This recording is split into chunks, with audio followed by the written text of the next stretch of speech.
Awesome. Welcome to the pod, man. We've been talking about this for a good while. Long time in the making with COVID and everything that kind of happened. Got delayed and pushed back. But thanks for coming on. We got Zach from Waltz Vineyard here. We're going to talk a little bit about wine. The fact that you guys are one of the best wines in Pennsylvania and on the East Coast, right here in Lancaster. It's a real treat to have you on. It's convenient. It's great. So I'm excited. I've had your wines before. We kind of want to let the listeners in on a little bit about how you guys got started, some ancestry, because you're a sixth generation, farm landowner. Now you're a second generation wine. So clue us in just a little bit about Waltz Vineyard, how it got started, the history and heritage. Definitely. Yeah. So I am second generation winemaker, but sixth generation on our family farm. So I feel like we have a lot of history here in the Lancaster County area, and that's kind of what really drives me in my entrepreneurial spirit, is that heritage, and that motivates me to continue that legacy, and so it's really about heritage and then the legacy I'm leaving behind, just as all my ancestors did. So I like to start way back with ancestry. I did a lot of research when I was younger, and starting back when I was like 13 years old, I got really into genealogy and like who am I? Where did I come from? Nice. And what sacrifices did people make before me to get me to where I am? I think that's super important. Gives you a greater appreciation also for what's to come. Huge appreciation, and almost like a responsibility to carry on what those have done before. You've got pride. You've got pride in your land, your place. Put that extra weight on his shoulders beforehand. Right. Talk about driving you to do something. Right. Yeah. So absolutely, and so I went to Lancaster Mennonite Historical Society, if you're familiar with it. If you're not and you have history here, definitely check it out. Because that's where I went to high school. So. Oh, yeah. It's right next to that. Yeah, so they have a ton of records of family history in Lancaster County area. So I went there, and I'm looking around, and I went to the W section looking for Waltz, and I found this book. It just stood out. It was this thick, and it said Waltz on it. I'm like, what?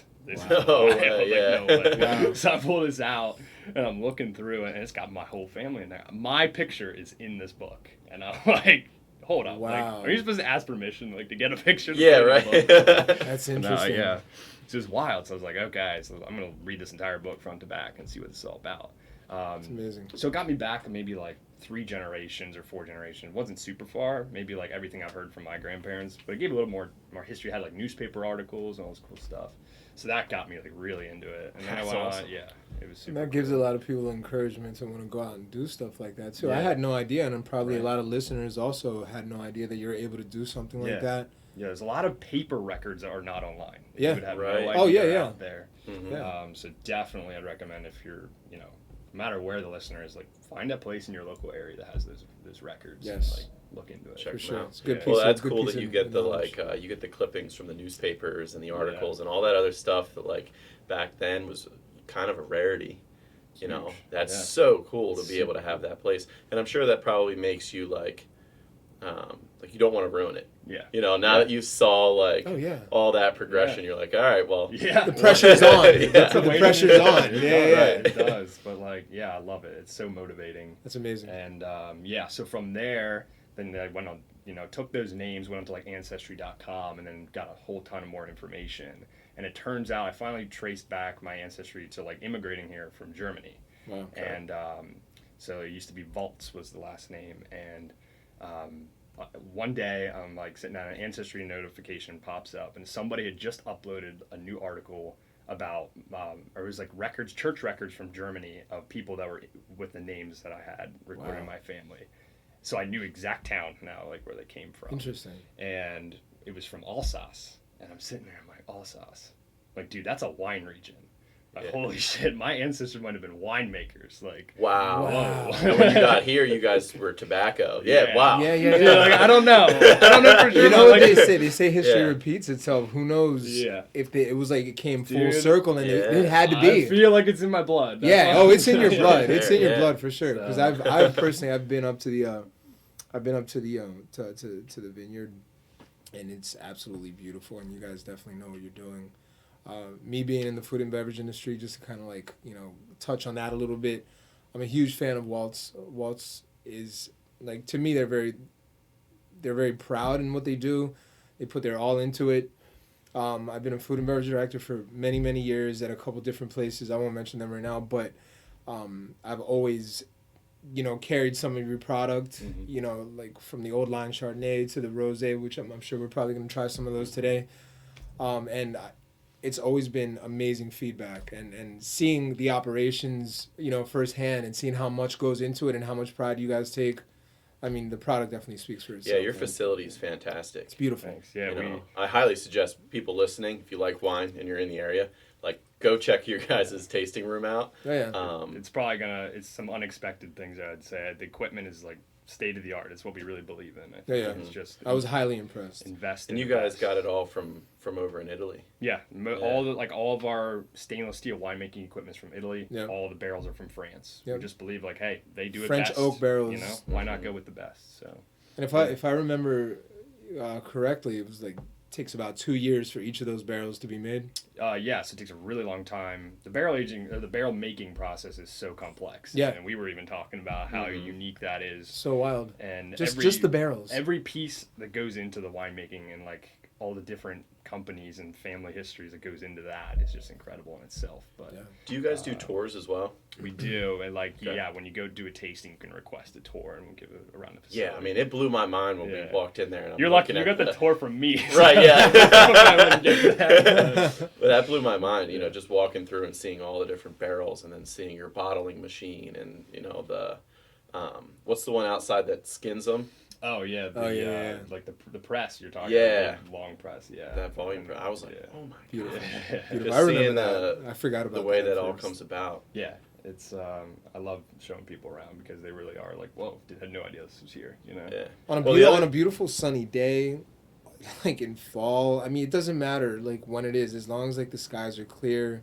The land is just absolutely gorgeous. The landscape is elevations in all of the county. Yeah. That's what I remember your father saying, and it's absolutely beautiful. I mean, the way it's set up, it's the rolling hills and just everything about it. So we're really fortunate because we didn't know that when we bought it that it would be prime grape growing land. Yeah. And I mean, absolutely, probably the best in the whole county for the elevation, soil, and everything.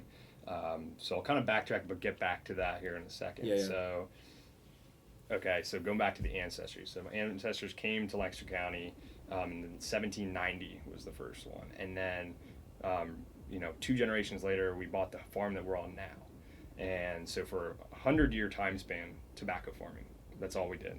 Some other crops, but mainly just tobacco. Gotcha. And that used to be just a huge industry here, though, huge. too. Huge. Yeah. Yeah. I mean, it still is. Yeah. Amish. Yeah. Mostly it's all Amish. Yeah. Most people probably would have no idea even how to do it now. But where to begin? So that paid off our farm. That was what our ancestors did, and it worked for a long time. Then it got to my dad, and the market started tanking, and the demand was going down, and the prices were dropping, and he was like, I'm working my ass off, and some years I don't even get a dime for it. It's breaking. So he was still pretty involved in the tobacco part of the business as well? Yeah, my dad, I mean, he went to college, and he was kind of getting into animal science and that kind of thing, but he was like, hey, if we want this farm to keep paying for itself, this is not going to do it. Yeah. And I'm just trying to put myself in his perspective. If this is all you got is this 100-acre chunk of land, right. And you're like, what can I possibly do to increase the profitability of this place? Corn doesn't work. Soybeans don't work. Right. Animals aren't cutting it. Right. What's my next step? You got to go niche. You got to go specialty crop, something that's really rare and desirable. And so he took a trip to California with my mom, and he kept seeing, he's looking at the soils. He's like, oh, it looks like our soil, and he's looking at the farmers out there, and they're living a pretty good lifestyle, they're chilling. And he's like, this is what I want. And so he came back, threw some grapes in the ground, and then immediately got all this interest. But people were like, nah, rip those out. Those are terrible grapes. Plant some Cab Sauv. Plant some grapes that are going to be high market value. Wow. And so in 97, he planted Cab Sauv. Right there by the house. It's still there right next to the winery. And those vines are producing some of our best fruit 23 years later. Wow. It's amazing. That's awesome. Yeah. That's amazing. Incredible. So I brought a bottle of that too. Is there a difference, would you say with different varietals, different types of grapes that grow better in the soil that you have? Would you say that the Cab is your go-to for? Yeah, I mean, in terms of reds, most places can't ripen a Cab Sauv here on the East Coast. Gotcha. It's very difficult to get it to that true ripeness. But Interesting. I think our site is just so unique. We're able to just get it there. Wow. Yeah. Is that the elevation that you were speaking on? Yeah, Or we're it's over just high 600. enough? We're over 600 feet elevation. Right. There. Well, because in Texas, it's like the hill country out towards Austin Mm-hmm. has incredible wineries out there, but that's the only place that you can really grow them. Right, You can't right. do it in Houston. It's too Yeah. flat, it's too low, too humid. Right. Whereas like that elevation allows a little bit of the climate to level out. Yeah. Texas is booming right now with the wine industry. I don't know what it is, but Really? I heard a guy the guy that planted my vineyard this year went down there. He's like, I'm planting 1,000 acres in Texas. Yeah. Oh my gosh. What is going on? Well, But, Texas in general is just absolutely everywhere. Everybody's going to Texas right now. moving there. Yeah. Yeah. So now that we're talking about the cab, we might as Yeah, well let's try it. pour up a glass. Yeah. So this is our 2014 vintage. Okay. So this has got some age to it. Just about the perfect time to drink it right now. 6 years old. Wow. Oh, the other thing that I want to ask is for beginner wine drinkers.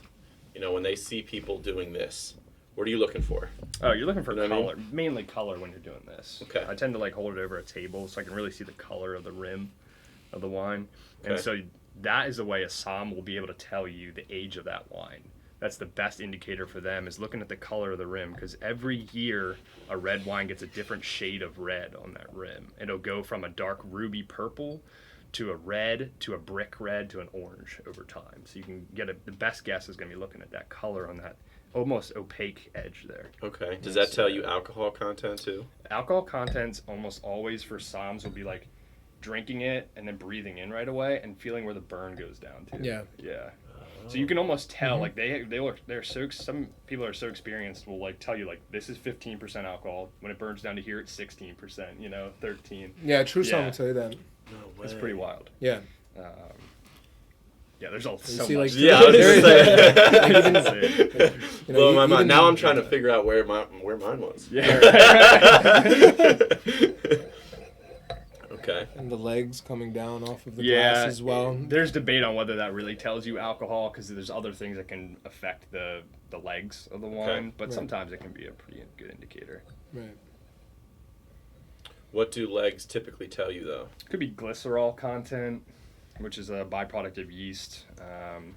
Yeah, could be. Yeah, one thing to put out there too for listeners, you went to school for wine. Yeah. Yep. Um, I went to Cornell for 4 years for a bachelor's degree in winemaking and grape growing. yeah, we were kind of laughing about this. How do you get into a program at 18 for wine? You can't drink. You can't legally drink for 3 yes. years. I'm glad you thought about this, dude. It's literally in my college letter that I wrote. I was like, at the very end of it, after describing all this stuff about wine, I was like, can't wait till I'm legally able to actually try it. Right. Like, yeah, but I hope I like my passion. yeah, right? It'd be awesome. Wow. Yeah. No, it's funny and like it's surprisingly not that many of the people that were in my major grew up with it. Like it would be a lot of Okay. people that were like chemists or engineers or something, and they just like are horticulture folks that like wanted to specialize. Like they knew they liked the general practice, but they wanted to specialize. So like chemists are great with this stuff, obviously. Right. And horticulture people are great with working the grapes. But yeah, there's a few people that came from the background that I had, and I'm really fortunate that I did because I already had that huge basis of knowledge and went in and really was able to fine tune those details on the winemaking That's side. amazing. That's great. Yeah. So Takes the when you- business to the yeah, next level, when you man. It came really out elevates of, it. When you came out of school with that degree, what was one of the first couple changes that you wanted to make? Yeah. At Waltz. Biggest thing for me was the chemistry side, the lab, the analysis, fine-tuned details. Because my dad didn't really have the chemical knowledge. He had really strong knowledge in farming and grape growing.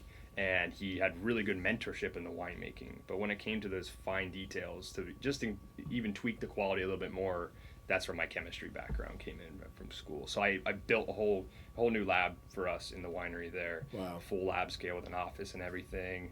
And so we've just been really improving on that side to kind of just like, I mean, it's also about consistency, making sure your product is consistent through the future. That's the most important thing, especially in the Yeah. food and beverage industry. Yeah. Honestly, because people depend on a certain product, and I think that's what, me handling a few of the restaurants that I've handled in the past, and always going, to their product, is because of the consistency of the product itself. It was always good. There was always positive feedback. The product was always outstanding, and people always came back for it and asked for it. So that's I feel is just a huge part of the business as Huge, well. Yeah. So I really wanted to have some data points to go off of every year. Be like, this is our standard. This is what people expect. Awesome. Yeah. Yeah, I mean, and that's to the average wine drinker. I don't think they even know that side of like the business of making wine. Oh my God. So much. You know, because consistency is key. All right, so walk us through this glass. You know, like to a listener, if you're to describe the wine, Sure. From you know, if you're being your own little somm. Yeah. And smell it.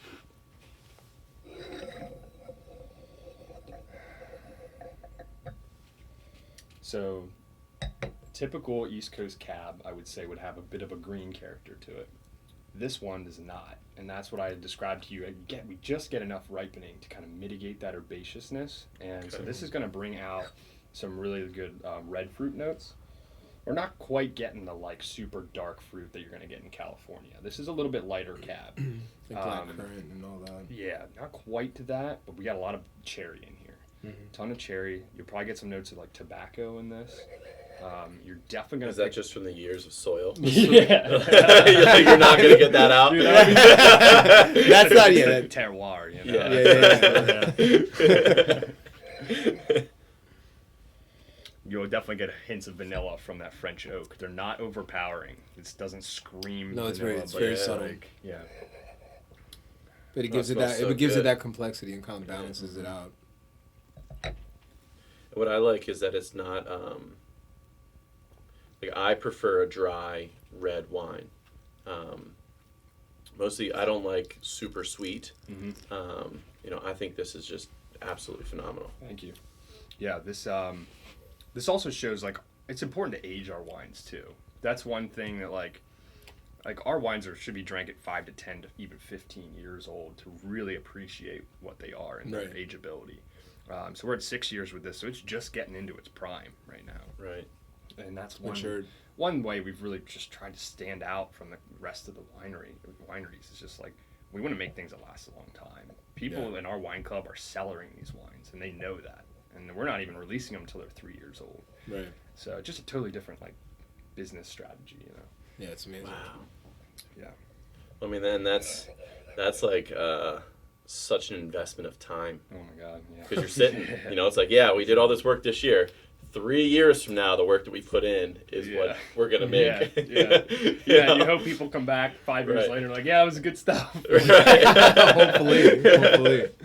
Yeah. That's amazing. No, like I said, the product speaks for itself, and this is absolutely delightful. Yeah, and talk about time. I mean, in general, time is going to make these things better. Like we went from starting with like 18 months aging in barrel to 20 to now 24 months aging in barrel because it just kept getting better and better. And we're like, let's let it go. You know? What does that do? So the average listener doesn't understand. Like when you're aging wine, is that for the oak that like it's in the barrel, or is that just for the chemicals in there to dissolve or settle or? Yeah. So barrels serve two purposes. The one purpose is that vanilla character you're getting that comes from the charring in the wood. It comes from the actual flavor compounds going into the wine. It's the same with whiskey as well. Yeah, exactly. Whiskey's the same way. Mm-hmm. You get that sugar content as well. Yep. And then the other portion of it is for oxidation. So micro-oxygenation, meaning a little bit of air can make its way through the barrel over time. So typically you think oxygen is not a good thing for wine. Like it can go bad pretty quickly if you open the bottle up. But if you get a little bit over time, it helps with the aging of wine. So oxygen will help mellow out the tannins and make a smoother finish on that wine. So yeah, we can get pretty aggressive tannins in these big reds from the seeds and the skins, and that can be really astringent. It's like that drying character. When Brings it to the front of your mouth. It really just like kind of tingles you up in here, and then just comes to the front of your mouth. So the idea of barrel aging is you want to make that silky finish. You don't want that to be like grippy. Too tight, too tart. Yeah. Yeah. Okay. Mm-hmm. Yeah. So pretty much the longer you let it in barrel, the more silky that's going to get. Nice. If it's a good clean wine. Right. Yeah. You know, if it's not, that oxygen is just going to make bacteria going crazy, and it's going to go the other way. So you got to really make sure you have a clean product to let it age that long. So much science behind it. Yeah. Well, that's chemistry right there. Right. So that would make sense why you have more chemists enthusiasts getting into the wine business. Yeah, and the amazing thing is, I mean, at the end of the day, it's a food product. Like, you're allowing a food product to sit forever, and it's still edible. And still be able to consume it. Yeah, consume it. That's tricky. Yeah. That's really tricky. The fortunate thing is alcohol's on your side. I mean, nothing can grow in alcohol. Right. That's why I love it. Like, there's almost no, like, national health issues with wine because it kills everything. Yeah. So, Absolutely. yeah. So that's pretty much the main reasons we use barrels. And we pretty much settled at 24 months with this one. How many barrels do you guys keep at your? How many barrels do you do a year? We have on hand. We have about 300 barrels. Depends on how much fruit we're getting each year. We should probably talk about this. 2018, we got destroyed by the harsh weather. Right. Wow. So we had like a quarter of the amount of fruit that we normally would. So a lot of our barrels are sitting empty right now because of that. And for people that haven't been there, a quarter of the amount of fruit on that land is a substantial amount. Lot, yeah. I mean, yeah. Yep. So we lost Tons. 75%. Oh yeah. Wow. Tons. So our average yield before that was 100 tons. So we lost 75 tons of grapes. Yeah. My It's gosh. just insane. Yeah. So 2018, you got inventive, Yeah. which is like That forces a lot of your brain to start working and be like, okay, what are we going to do from here? Grapes are a long process. You plant them, it takes 3 years to even get your first crop, and that's not even your best crop. It takes a couple more years to get the good stuff. Wow. So, okay, we're sitting here on 8 acres of grapes that we know after the polar vortex in 2018, we know they're dead. We're like, oh, wow, okay. Not only that, the vines that didn't die, almost all the fruit was ruined on those vines. It just didn't produce the fruit because the vine's main focus then was just survival. It wasn't focusing on reproducing. It's just survival. Wow. So that's why we had such a terrible year. And so those effects they last many, many years. Wow. And Right. so we knew that going into it. And we're like, okay, we're going to be suffering a long time. Let's start now creating other product lines to keep that income coming and then, just develop some new product lines. So one of them was the apple wine. And that was my decision. It was my last year in college. And this is when this is all happening. Mhm. And I'm like, okay, I'm going to utilize all the resources I have here. I got professors. I got tons of online resources, books. Let's figure it out. Nice. And so I was like, okay, the grapes are not a resource for us right now. If we lost this much, everybody else on the East Coast is struggling too. And they're not going to have any grapes for sale. Right. So we're like, that's out. So I'm like, what's next? And I decided on apples. I was like, Wow. I know there's a big supply. I know they weren't hit nearly as bad as the grapes were. Mhm. And who knew that I could have such a great supply of apples from such a local county, Berks County and Adams County, are just loaded with apples. Yeah, you said you bought 2 tons. 20 tons. 20 tons. 20 tons. I was off by a lot there. I thought 2 tons was a lot. Yeah, you said 2 tons. I was like, It's like, oh man, 20. 20. Okay. Yeah, we made Holy crap. 14,000 bottles of apple wine. So yeah, wow. it's a ton. Well, and what I love about that is that you didn't go the cider route because everybody's got a cider. Yeah. Like hard ciders are everywhere, and it's like the fact I've never seen an apple wine before though. Right. Yep. Well, I don't think I've ever seltzers seen is it. the big thing now. Yeah. You're right. Yeah. That should be my next move. Apple seltzer. There you Yeah. go. Waltz, Right. apple seltzer, especially with like Wow. the whole like, not to jump into the COVID thing right away or anything like that, but like the to-go cocktails and the to-go like Yeah. product. that Dude, you can you're just- reading my oh, mind, man. my- I've yeah. been talking I'm- about this so much. I know. I'm Have you seen the canned wine? Canned wine, but I Canned- think what you're saying is like canned cocktails. canned cocktails. So it'd be like Gotcha. like gin and tonic in a can. They have those. stuff like that. I forget who does it. In can? Yeah, they do canned. Yeah, there's like, there's companies that do them, but just kind of like in in that realm, like sourced locally. Yeah. Have Yeah. some sort of wine spritzer. With, Oh, that would be awesome. Yeah. I've definitely thought about canned wine. It's a tough market to get into. You have to be low. It's got to be low priced wines. It's Super gotta be low bulk, priced. Yep. big time. So I don't think I'm gonna go quite that route. But Right. yeah, no, that's interesting. So yeah, so I did 6 months of research at Cornell, came up with this really detailed protocol because they have a great apple program as their cider program. So they have a lot of people that are very knowledgeable with the chemistry of apples. That was one thing I was like, Oh my gosh. they're totally so you were lucky, set so up for- fortunate. You were set up to success there. succeed. Yeah, for sure. Super fortunate. But the thing is, like, the chemistry in apples is completely different from grapes. They have different acids in them, different phenolic compounds. So I had to completely start from scratch and learn everything about them before I did it. Because I'm like, if I'm going to make an investment in 20 tons of apple, I better know what I'm doing. Right. Oh yeah. So I had a really detailed plan by the end of 6 months, and I was like, Dad, let's do this. Like, I know we can do it. Yeah. And he had a broker for the apples, and it's literally the apples that you get in a grocery store are the ones we used. It wasn't specific cider apples or any of that. It was just like Gala, Gold Delicious, like You had a bunch of different types. Yep, Granny Smiths, all those. Yep. Wow. And it actually says all on the back of the bottle, all the varieties that I used. But yeah, so we went to town, and we had to buy this grinder from Germany that would like grind up the apples without grinding up the seeds, because the seeds are where it gets really bitter. So this machine is like really cool looking. And this is all information that you have to really just find out and do your research on, because you can really just ruin the product. You know what I mean? I mean, any little step, if you don't do it right. So the machine will like filter out the seeds. Yeah, or they just won't crush them. So it doesn't have a blade. It has like a masher. So it'll just like mash the apples without actually cutting it. So it won't like cut seeds open. Huh. Yeah, and there's a gap this big, so like it can little gaps on the inside. They kind of like it can mash the apple up to like this close, so it will never crush a seed. The seed just can't get crushed. So it'll make like apple. Look at the technology behind that. Yeah, it's somebody in Germany. Somebody in Germany. That's why some very smart German. Yeah. We tend to find a lot of really smart Europeans in this industry. Oh no, for sure. Probably the guy that started Mercedes. German engineering. That's a catchphrase. Exactly. That's unbelievable. That is unbelievable. But the crazy part about it is I had no idea what it was going to turn out. Like, to be honest, I was like, I can do the best I can, but I have no idea what this finished product is going to be. Yeah, when Jeff started talking to me about it, I wasn't sure the direction of what you guys were trying to do. Like, he was explaining it to me like in full detail. Mm-hmm. And I just thought maybe you guys were branching off into like a whole nother field. But understanding it now the way that I'm hearing it from you, and being that you were on the front lines of it all, it really makes a lot of sense to me. And I thought it was just kind of like jumping on like the whole like cider, fad and whatnot. But like seeing, what it is and hearing the story behind it and what really went into it and why. Gives me so much. I mean, I've always had an appreciation for Waltz, but like a much greater appreciation for what it is exactly in the story behind it. It's pretty wild to be able to turn it into that. Your industry's COVID. Yeah.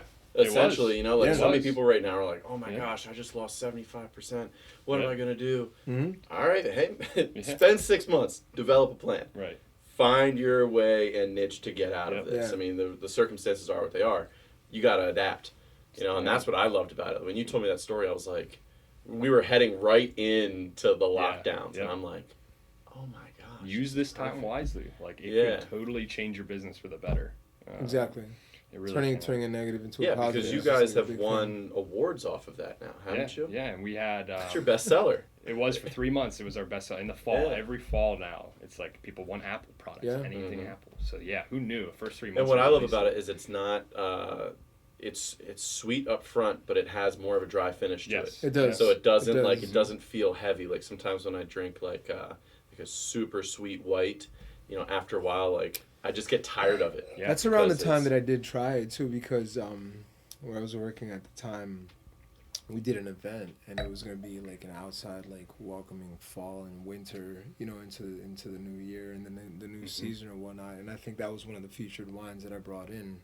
I ended up getting a few cases of that, and like it went so well. That's awesome, and people on the campus were asking me about it all the time. A lot of people describe it as like they think it's a Chardonnay. They're like, it doesn't taste like apples, right? And that's awesome to me. Is like because it has the characteristics. Yeah, you can pick up on apples, but Chardonnay can also have an apple characteristic to it. So it's kind of that like if it's somebody that really enjoys Chardonnays or something with a little bit of extra sweetness but not too much, like, apple wines. Exactly. Yeah. Well, we're just talking about it. We might as well. Yeah, let's have a glass of it. We'll clean out the... You could just dump that for me. Yeah.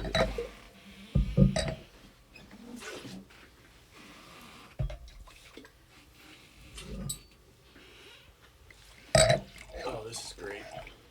I was so excited for this podcast. I've been telling everyone, like, oh, I'm starting a podcast series. They're like, oh, yeah, what are you going to talk about? I was like, well, I got this guy who's got a vineyard. He's going to bring wine in. Naturally. Of course. Would it be so funny if you didn't bring anything? We were just talking about it. It's like, Right. Well, what's it taste like? I know what it Take tastes my like. word, no. Yeah, no, I'll take it. Well, and that's why I wanted to have video, too. Because it's like, you can see it now. It's you know? beautiful. Yeah, you know the color, like Yeah, the color is like, yeah. It's when you crush apples and make juice out of apples, it looks like apple cider. It's brown. It's foggy. Yeah, and I was like, oh man, how cloudy. am I gonna make a good wine out of this? Right. But all that settles out. And Yeah, if you would tell anybody that this was color. apple before they even drank it, they'd be like, "There's no way." I mean, Oh, this yeah. is like, No, it totally shocked me. I had no idea it was gonna come out this nice. yeah, nice golden color. It even smells like a Chardonnay. Mm-hmm. Like the bouquet is first like Chardonnay forward. Yep. And what's cool is it's even like Like I would have like assumed that this is like a Chardonnay, even almost a Sauvignon Blanc even. Mhm. Do you know what I mean? At Yeah. the nose. And what was cool was like when I first made this a year ago exactly, it was super appley. Over time, as it ages, that kind of goes away, and it Yeah, that takes settles on that nice. aged Wow. character. Yeah. Because you automatically assume that it's gonna be sweet. Somebody tells you like it's an apple wine. Yeah. It's gonna be like a dessert wine, but it doesn't have those characteristics. It on the nose, the bouquet is definitely Chardonnay forward, even very similar to Sauvignon Blanc. The first sip hits like a Chardonnay, settles with the apple, Mhm. but not like sugar content sweet either. Right. It's more fruit forward for Yeah. sure. Yeah, and then in the future episode, we'll have to get more into that chemistry and what makes it like that. And Yeah. really get it to that point. That's a beautiful one. Yeah, break out some of the notes that you took. Yeah. Give us some of the research. Chalkboard. Bring the chalkboard. So. Yeah, I have a lot of it. Wow.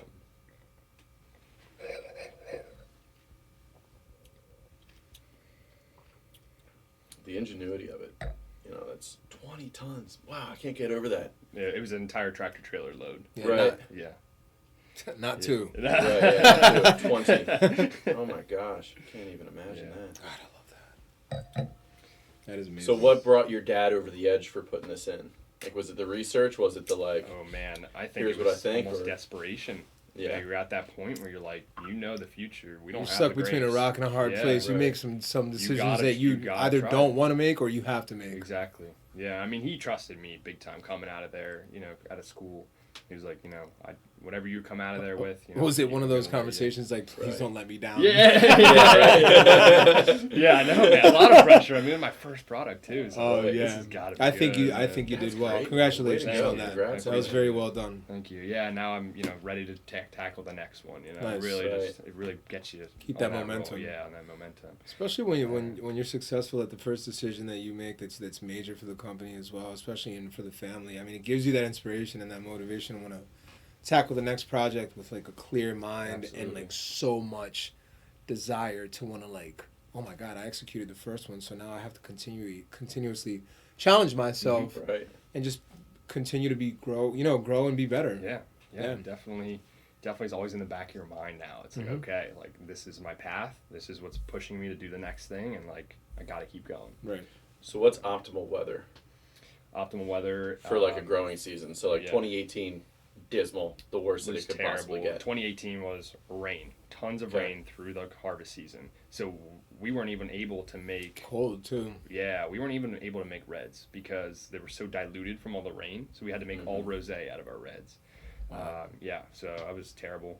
We only make our estate wines, really good stuff, on the good years. So that Luckily, could- the rosés have been such a they hit for the have been past super year, so good. Dude, we were I think so that worked to your advantage. lucky in 2018 that rosé turned out to be a fantastic. Rosés, I think, over the last Yeah. 4 years have taken over the market Yeah. in so many different aspects. You know what I mean? That so many different companies have, just being in the industry and seeing so many different, vineyards putting out so many different styles and there's a lot of different styles of rosé. Rosé is not just like one element. There's Pinot Noir rosés, there's Cabernet rosés, there's varietals. So our rosé is now, it used to be just like a Cab or a Merlot rosé. Now it's a blend of three. So now we have the Cab Sauv, the Cab Franc, and the Merlot all in there, Saunier.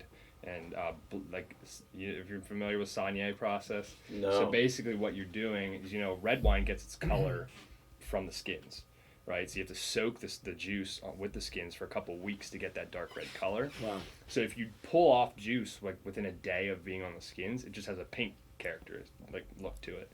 And so that's how you make rosé. You pull off like 10% of your juice, and you can blend it from all your reds. So what that does is it concentrates your actual red wine juice, and then you're also getting rosé on top of that.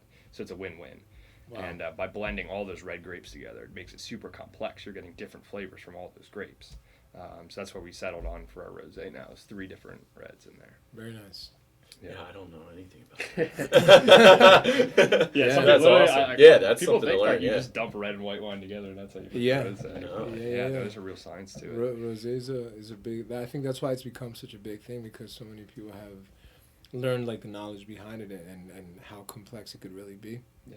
Right. You know, not just like your basic drink. It has. How's that been selling for you? Yeah. Huge. Especially this time of year. It's hot out. People love the rosés. Oh yeah. Yeah. Any white wines. Rosés were a big thing too. Yeah, man. We started doing. I made a couple of those actually with the Stiegel Rose. That's awesome. Yeah. We started doing slushies this year because we were like, during COVID, we just needed some more revenue. Yeah, that's what I did. We saw people. We saw like some wineries were getting food trucks, and they'd put slushy machines in. They go to developments, they sit them there, and just people would line up. Wow. Wine slushies. So wild. And we were like, so we put one in one of our stores in Kitchen Kettle Village. We put it in, and interesting. It flew off the shelf. Oh yeah, it goes nuts. Like I was doing it like up in my spot, and it was people going crazy over it. Mm-hmm. And I started. It's been really hot this summer. Yeah, that worked to that benefit of that. Yeah, it's been long too. I spent a lot of time outside. Yeah, I feel like today. in previous summers it's like a hot patch here or there, but then it kind of evens out. Yeah. It's been consistently warm. Yeah. So you asked what a good growing season is. It's typically those pretty hot temperatures through the summer. So 2020 for everybody else is terrible. Yeah. For Waltz Vineyard, it's been great. Awesome. Yeah, definitely. Right. Yeah. At least on the vineyard side of things, for sure. The fruit is looking fantastic this year. And now it's starting to cool down a little bit. We're getting those 60-degree nights. Like, that is perfect because you preserve your acidity in the grapes then. That's huge. Acidity is what allows you to age this wine forever. What does that temperature do to it at 60 degrees? How does it preserve the acidity? I think it just has to do with it. You're not continually ripening the fruit all night long. Gotcha. And all So it almost day goes long. dormant. Yeah, it almost does. And that, through the ripening process, you're continually losing acidity as you go. So what you're trying to do is you're trying to slow down the actual like sugar and acid ripening version and allow the flavors to develop. If you rush the ripening of the grape with hot days in the fall, then you'll never get those true flavor developments. So how do you what complex. tactics do you do? Is that like putting misters in to kind of keep it cooler? I mean, like, we're not how do you do California. that? Okay. Fortunately, we are not like California, and we don't have to like super shade the vines and give them all this water. Like almost that's one thing that I really feel like we have an advantage here on the East Coast, especially for us, is that we don't have to irrigate. We don't have to shade our vines. It's almost like in balance here. If we can get it just to that perfect ripeness, we don't have to do all these extra steps to get it there. So we're really lucky in that sense. My dad always says we have the most fertile non-irrigated soil in the U.S. The other ones are all irrigated out in California. So that man knows what he's talking about. Yeah. So he works so hard too. Is that just because of the land, like the way that like our rolling hills here? It has to do with our rainfall mostly. We get 40-some inches of rain a year here, so we never have to irrigate. You know? Wow.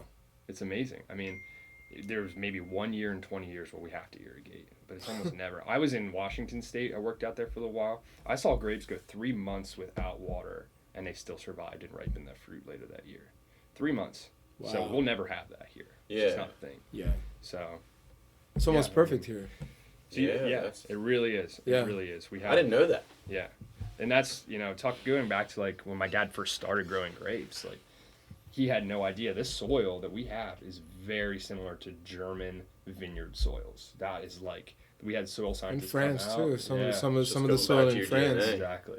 And it is going back to the DNA, but it's so wild and like right here in our backyard. Makes you think like, did my ancestors that came from Germany look for the same type of land that they were used to farming? That's what I mean. You don't know. The thought process could have been a little more technical. That probably might be the case when my family came from like the Ukraine area. Like when the Soviets came in, the Bolsheviks came in, they got the hell out of Dodge, right?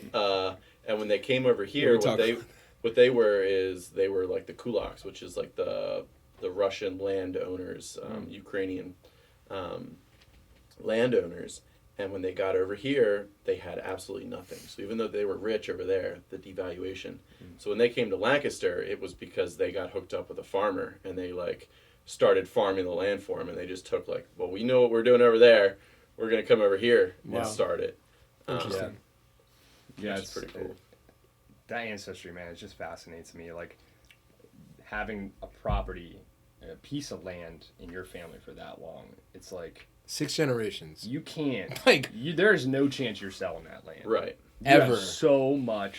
I don't even wrapped think up the in right that. price. There is no There right isn't. price There isn't. No. because you're 'Cause, giving up your history. You will literally. It's like And I'll you can't walk get that around back. and I'll find things all the time. Like I found a tree last year that had carvings in it of my ancestors' like initials. How do you put a price on that? You don't. Man, Yeah. that is crazy. Wow. So yeah, I mean, it's so cool to have that, and you're working on it every day. Yeah. It's like that's that drive. Well, that's great because you guys put the house on the property too, like Yeah. right next to there, which is awesome. Yeah. Yeah, you guys live right there. That's Yeah, your, I mean, my that's mom, your dwelling. we That's awesome. Love Strategically that. did that because my mom, she had 4 kids, and she was like, here's the dynamic. My dad started the grape growing and the winemaking. My mom completely covered the sales and marketing side of the business. So in order for her to raise 4 kids and still do that, she had to be right there on site. there. So she's like, you got to build it here, and it worked. You know, and I mean, our customers. The reason they're really in love with our product is also because they can see everything, where it's coming from. They understand these are the grapes it's coming from. Here's the winemaking facility. It's all right there. You can see it. Wow. Well, and then talk about what you guys do on Fridays, because for people in Lancaster that are looking for things to do, you guys are still having your concert series. Definitely. So currently, because of the max cap with COVID, we're doing it just for our wine club exclusively, and that's something that we offer to our wine club members annually is concerts on the lawn. We'll do a few of those throughout the year, and wine club members can bring their friends. And what a wine club membership means is you're signing up for 4 quarters of shipment of wine to you. Okay. It could be 3 bottles, 6 bottles, 12 bottles, whatever you're comfortable with, whatever you are looking for. But we have a wine club membership now of 800 people. Wow. Yeah, and it's grown exponentially every year, and it's So incredible. convenient too. Yeah. I mean, just like have it sent to you. Is it delivery? Yeah, you can get it Oh, that's shipped, or perfect. if you're if you local- drink wine, 9 bottles a Yeah, quarter, I mean, like you that's go through it so you quick, go through yeah. that pretty quickly. Yeah. Yeah. So That's awesome. Yeah, we'll also do like vertical tastings. So I brought you a 14 cab. We did a vertical tasting a few months ago. That was the 2013 through the 2017 cabs, and you taste them all side by side. So you get to see how each year differed and what made each year unique, and that was super cool. Luckily, we had 5 years of good cab growing conditions. Right. It does not happen very often to get 5 years in a row. And concerts on the lawn. I mean, it's just if anybody that is not Join the familiar wine with club. just that, join the wine club. Join the wine club. Honestly, That's an awesome perk. I completely recommend it. I'm not just pushing it because I'm biased, but or maybe just a little, but it's a very, very beautiful estate winery. I mean, it's absolutely gorgeous. So I mean, on a beautiful, like even not so hot day, but it's just beautiful out there. Yeah.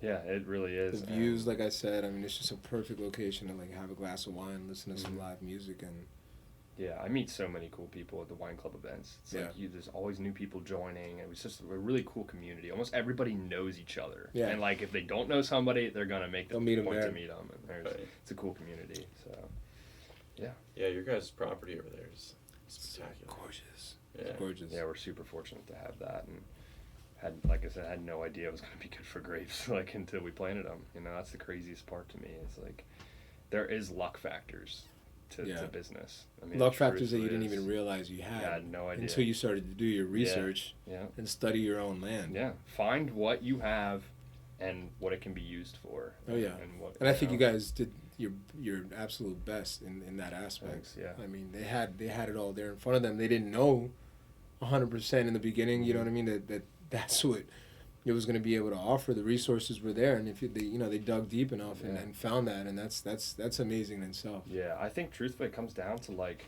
the farming mentality, and like we've been farming for so long, and like that's what really why my dad was so good at growing grapes. Like he understood plants and he knew how to farm right, and he knew you can't cut corners. You have to do your due diligence, and you have to make sure that you know what you're doing, put the time in. And that's the only way to do it. And truthfully, you can't make good wine without good grapes. So you got to be good at that before you even think about getting into winemaking. Goes down the line. Yeah, it really does. Yeah. So that's what I love about it. I mean, I'm part-time farmer, part-time chemist, part-time wine salesman. Right. I do a little bit of everything. Yeah. It keeps life interesting. That's amazing. That's awesome. Well, I mean, you're a great salesman when it comes to the knowledge of it too. I mean, because you do all of those things, you can storyboard it, which is like One of the biggest things with being good at sales is believing in what you sell, right? I mean, and the product speaks for itself. The product is my life. Like the first vines. And I know you guys, hearing the way that you guys talk about it, it's like you guys definitely believe in the product that you have. And I mean, like I said, it shows, and from the bottle to the glass to the consumer. It's awesome. And I mean, you've seen front lines with the consumers, like the product. Yeah, they constantly come back. They ask for it all the time. Yeah. They ask about it when I give them taste a lot. Like, I'm big on giving people taste. Like, hey, try this out. This is from here. It's like, their initial reaction is like, wine from here. And then you give them a little bit of the backstory. They tried and they can't, they can't believe what they're trying. So it opens up. Why do you think we have such a, if it's like, oh, this is Italian or this is French or this is European, like, why do they get held in such higher regards than something here? Why do you think that is? The history, like they have had centuries and centuries, like a much older history growing there. Okay. And I mean, U.S. is only a few hundred years old, so that you put that up to, countries that have been doing this for like over, however many, centuries, like you said. I can imagine in your industry as well, there's got to be companies that the oldest companies have the highest value products just because they've established. Yeah. Well, there's in Holland and Sherry. I'll tell you this little story quick. They actually have like shepherds on their payroll, right? Where they are feeding a grass-fed diet to their sheep and their goats to make sure that their wool is like exactly perfect, and then they cut it from the belly, right? Gosh. Because that means it's going to be a little bit softer. You don't have as much wind and debris because it's a little bit more shaded, so that makes it a little softer. And then you couple that with the fact that they've been looming for centuries, so now like when it's loomed together, you've got the best of the wool that you could possibly get loomed in the best possible looming industry and standard. Incredible. How do you order from them? Carrier pigeon. Yeah. Oh my God, send that link. Yeah, I'm kidding. Spend a lot. Yeah. And that, a typical suit's like 3.2 to 3.6 meters in fabric. Right. And some of that'll be like $120 like a meter. Oh my. So you're spending just on the fabric. That's not like that's just the labor a sheet itself, of fabric. That's not talking about the person that's then sewing it and the details and the pick stitching and the lapel and the horsehair linings. Like, that's literally just the fabric. Yeah, wow. You're spending close to $400. And it really does take years and generations of experience to get to that fine detail, and that's really what it's about. And that's what I'm trying to do, is just carry on the what people have done before me, carry on my heritage, and then add to it, and then leave a legacy. I think that's just so critical. It's like there's a bigger picture here. We're here for a short time. Let's make it impactful. Please leave a legacy. Absolutely. So well, and the fact that your product comes out so crisp is what's like, it's amazing, and it's so inspirational to hear you talk about it in this way, because you truly care and you can see it.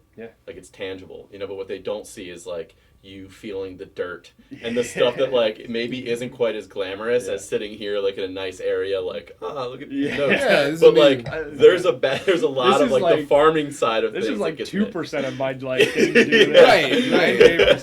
Right. 98% dirty and sweaty. Yeah, absolutely. No, but that's where it comes from, like that sort of like tradesmanship of like sometimes farming gets like, you're like, oh, you're just on a stinky farm and you got all this, and it's like, well, no, like from the land you end up creating something that like oh man, I love it. I love just watching plants grow, and like a lot of vineyard growing is like you're taming the plant, you're making it. I'm much of a perfectionist, so I love seeing things look linear and organized, and that's what you're doing. You're taking a very wild thing and containing it and taming it. And I just love growing crops. And it Yeah, really, I could ask you a million questions about the water, how gets they down to a grow. crazy I mean, even science, with the man. clippings, like you guys have to trim each year. Yeah. And knowing, like, because you were explaining a little bit of like, yeah, you got to go in here and trim it this way to Mhm. make sure that they grow correctly, Yeah. so that way it lays better. Another thing that adds value to a product is not being able to mechanize something, right? So I have to have people out there doing that job. They have to see every vine. Every vine is unique. You have to look at it and be like, okay, I think this is going to be the best way to prune this vine so that it'll survive in the future. Right. There's no machine that can do that.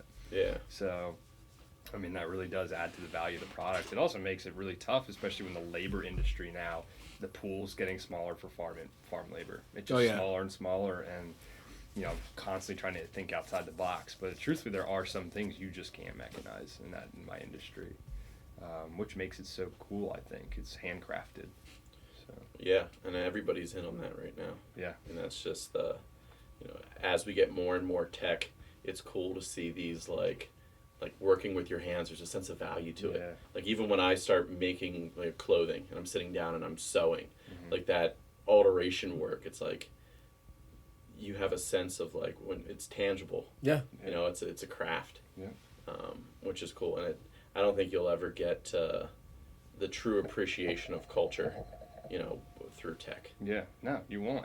And Like you the can reality enhance it, but it is- still takes the human mind and the human, the attention to detail Right. and the character that comes with that. Yeah, yeah, and especially when it comes to like clothing, we were talking about this before.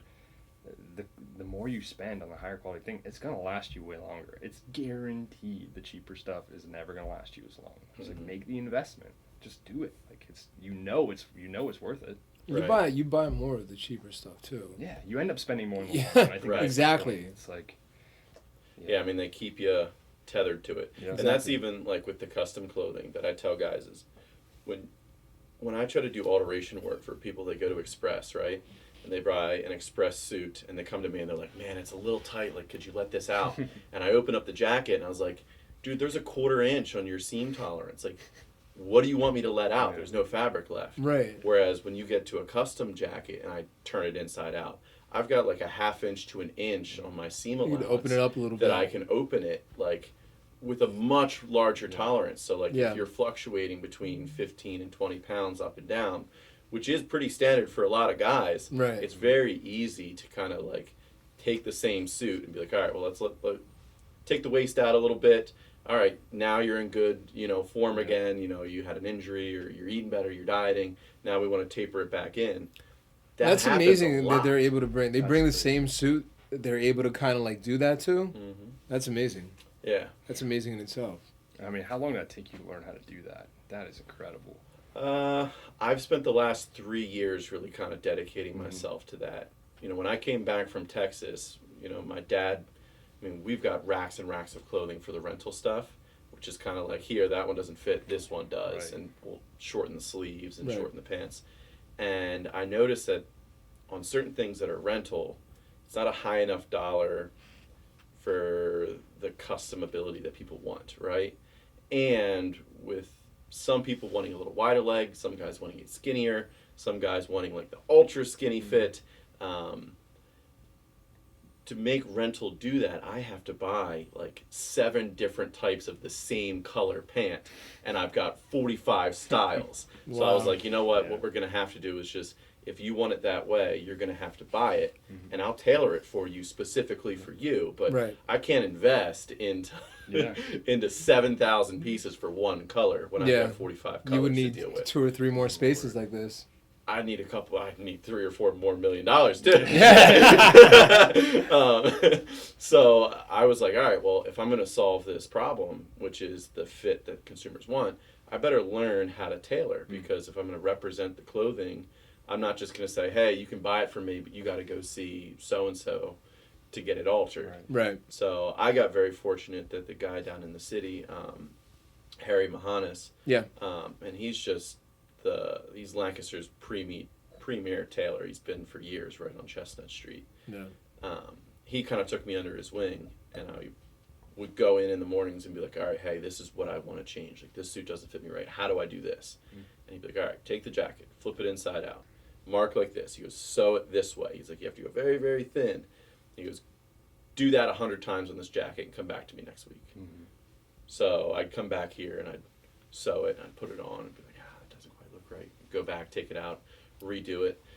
All right, that's good. That's dedication. This is like what you said. It's some of the things that people don't see that go on behind the scenes. Yeah, they see the jacket, they put it on, it's like, yeah, okay. But the greater appreciation of things is like, what's great about this podcast. Also, people do get to hear a little more up close and personal what goes into like all of that science behind a glass of wine. Mm-hmm. My goodness, when you're sitting at a table or you order it at the bar, may you change your perspective anytime you order anything. Absolutely. You know, and wine especially, you know what I mean? So much hard work and dedication and research and value and soil and weather and years, generations just to get it right. Right. You know what I mean? And you know, with you it's as well. You it's know what applied I mean? knowledge too. Right. It is applied knowledge. Like. And a lot of kids go through school not really like, they're learning things, but they're not learning with an application purpose to it. You know what I mean? Yeah. So it it's goes like in and out. Yeah. It's like, right. What am I use geometry more now than I ever did before. Mm.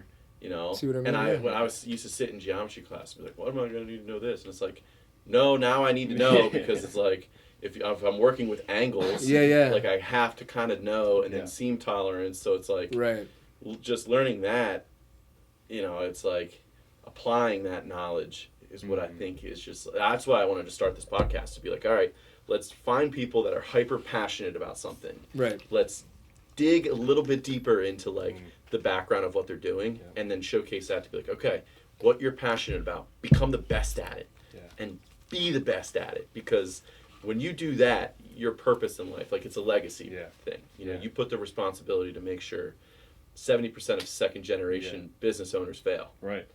It's wild. Exactly. Most people don't realize that. I mean, the pressure is on. Yeah. And one thing I really like you just brought up is mentorship and how important that is. It doesn't matter how much schooling you have, find a mentor. That's what my dad did. That's why we are where we're at, because he didn't have that formal education for winemaking. Right. Everything he learned was through one guy, one mentor. It was a local winery in Philadelphia. Okay. And it's Penn's Woods. Is the winery. Right. And it's an Italian winemaker named Gino.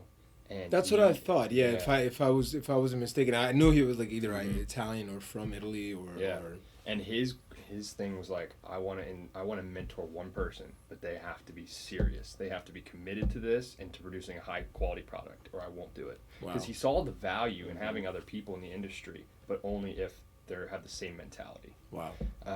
So he's so fortunate that he did have that mentality, and he found that mentor, and he taught him everything. And there's a lot of things that like might contradict what I learned in school, honestly. There's a lot of things that I'm like, Dad, are you sure? Like, I learned it differently. He's like, trust me, it works. Like, I've done it. I've proven it. Yeah. You know, it's like, okay. Yeah. There's value to that. That's awesome. And I think a lot of people, when they hear that, they're like, oh, man, well, I don't know anyone. Go ask. Yeah. Because these people, like, I walked into Harry and was like, hey, I want to learn this. You're obviously the best at it. Right. How do I do this? And you'd be so surprised how quickly like they want to share their passion. Yeah. Like really passionate people that get really, really good at something, they don't want it to end with that. They're not greedy about their knowledge. Oh yeah. They will tell you that's exactly what to do. It's a beautiful they will thing, give though. you like step by step, like here's what you do. Yeah. Here's how you do it. Here's what you kind of want to avoid. Now you don't want to do that. You want to do this. Here's what I learned. That's what legacy is all about. Oh yeah. You know? And you get right to the success side if you would just listen. Yeah. And don't be afraid to ask. Ask people; they will give it to you. You can skip a lot of hard years of learning the hard way to get to that point. Oh yeah. But yeah, that's what legacy means to me. It's like legacy is inspiring the next generation to continue what you've created and build upon it. I think that's really what legacy is all about. So that your hard efforts are not lost and they're just built upon. That's perfect. I think we should probably end on that. Let's pour the shard. Let's do it. That's a beautiful thing. Yeah, that's honestly great ending statement there. This is one of my favorites. Yeah, I love how this was the first wine you mentioned. Like, I bought a bottle. Yeah, it was the first one that I mentioned. I started with this wine probably 5-6 years ago. And like I told myself, anywhere that I manage, work, direct, that's probably going to be one of the Chardonnays that I always carry. So if I only drink reds and I want to start getting into whites, what should I go for? Do it with food. Doesn't really matter what the white is, but I would say drink it with food because the food enhances the wine enhances the acidity levels. Yeah. Okay. You know what I mean? Absolutely. Hey, let's give a toast Yeah. Yeah. to Legacy. yeah. Let's go to absolutely. legacy. Legacy's good. To Waltz Thank you. Vineyards, to DRS Menswear, and to the podcast as well. Absolutely. Thank you. Thank you for having me. Of course. Appreciate it, guys.